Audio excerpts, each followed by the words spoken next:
Central banks have changed the way they conduct monetary policy quite dramatically since about 2015. Since then, they've started to remunerate the deposits that the banks hold at the central bank.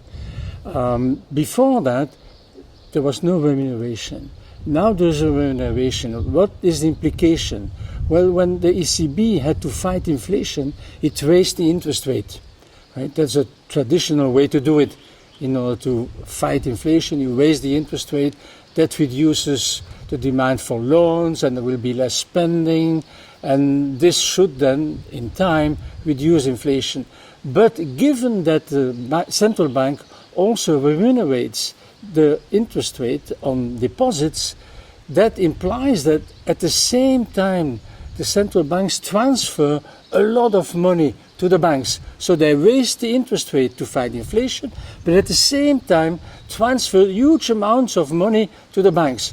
Last year it was 120 billion in the Eurozone.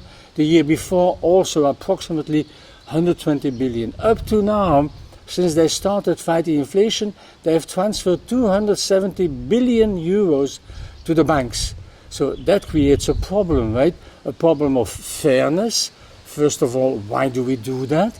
This has never been decided. Suddenly the banks get massive amounts of money. They have never made as much profit as they have made last year and the year before, just because we hand them out the money. But this is money that should actually go to the treasuries, to the governments, and therefore to taxpayers. So monetary policy has changed in nature quite dramatically. Instead of being conducted for the benefit of society as a whole, it's now being conducted for the benefits of the banks. So we have to change this. This is unfair. In addition, I've made the point that you reduce the effectiveness of this kind of monetary policy. For example, when you raise the interest rate to fight inflation, and at the same time you hand out money to banks, well, that contradicts, right? And as a result, monetary policy becomes less effective in fighting inflation. So that's a big problem that we face today. Today, of course, inflation has dropped, and as a result, it's less acute as it used to be last year. But this is certainly going to come back, and we have now a system that I think we cannot maintain. The role of the central bank, of course, is not to maintain political stability. The central bank cannot do anything about this.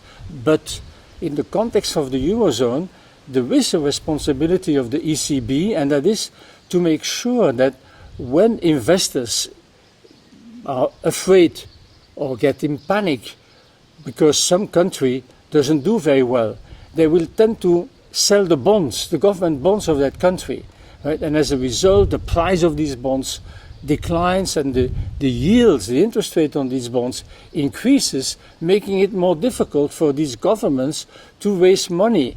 And now what we have since, in fact, 2012, the ECB has promised that when there is such a speculative attack in the government bond markets, then it will intervene and buy the bonds. So in that sense, it has some responsibility in maintaining financial stability in the system, right? The ECB does the same thing with banks. When banks are in trouble and do not have enough liquidity, typically the ECB or any modern central bank will provide the liquidity to these banks so as to avoid a banking crisis. And the same happens in the government bond markets these days. The battle between Trump and the Fed, I think Trump hesitates and continues to hesitate to intervene, and he cannot do what he did with other independent agencies. He just fired the chairperson of that agency. I don't think he will want to do that. Also, the Supreme Court has recently come out stressing that the Federal Reserve should be treated separately. He cannot just fire the chairman of the Federal Reserve. Now, of course, Trump being Trump, you never know that he does it anyway, right? But I'm relatively confident that he will not want to do that. Also because this is likely to lead to a lot of disturbance in financial markets, right? And he's afraid of that. And so I think At least for the moment, they will not do that.